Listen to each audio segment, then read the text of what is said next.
கோரேஸ் மண்ணின் மேல் இருந்த அந்த கோடியின் அபிஷேகத்தை நான் சொல்றேன், உங்க மேல நான் பேசுறேன். கோடிக்கணக்கான பணம் வரப்போகிறது, கோடிக்கணக்கான ஆசீர்வாதம் வரப்போகிறது.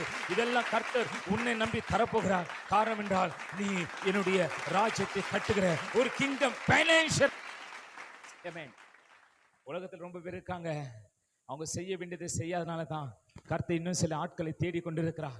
நான் அதை பேசி கொண்டிருக்கும்போது கர்த்தர் தேடுகிற ஆட்களிலே ஒருவேளை நீயா இருக்கலாம். நீ பேசாம இருந்தா கர்த்தர் பேசாம இருப்பாரா? நீ பேசாம இருந்தா கர்த்தர் யாரை கொண்டு பேசுவார்? நீ மௌனமா இருந்தால் இஸ்ரவேலுக்கு சகாயமும் ரட்சிப்பும் கொடுப்பதற்கு கர்த்தர் வேற யாராவது எழுப்புவார். இந்த நிலையில நீ இருப்பதற்கு, இந்த ஸ்தானத்தில் உன்னை வச்சிருப்பதற்கு ஒரே ஒரு காரணம்னா, நீ என் சபையை கட்டுவாய், நீ என் ராஜ்யத்தை கட்டுவாய்.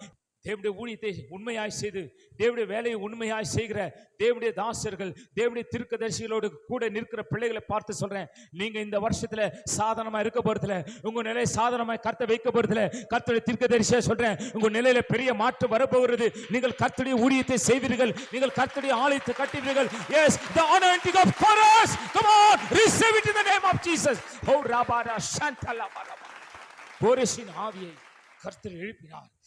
இன்றைக்கும் பரிசுத்த ஆவியானவர் உங்கள் ஆவியை எழுப்புகிறார். கர்த்தருடைய ஆலயத்தை நான் கட்டணும், கர்த்தருக்காக ஏதாவது ஒன்று செய்யணும்.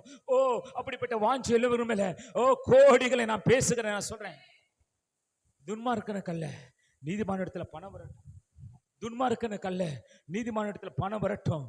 துன்மார்க்க பணத்தை வச்சு என்ன செய்வான்? நீதிமான்கிட்ட பணம் இருந்தா அவருடைய ராஜ்யம் கட்டப்படும். இன்னைக்கு யாருமே தரித்திரமா இருக்க மாட்டாங்க. ஒரே ஒரு மனுஷன் மனம் திரும்ப நிமித்தம் அந்த பட்டணத்துக்கு ஒரு ஆசீர்வாதம் வரும் பாருங்க. ஒரே ஒரு சகை மனம் திரும்பினான், அந்த பட்டணத்தில் எல்லாருக்கும் பணம் வந்துச்சு. இழந்ததை தேடவும் ரட்சிக்கவுமே மனுஷகுமாரன் வந்தார். அவருடைய நோக்கம் இழப்பல்ல, லாபம்.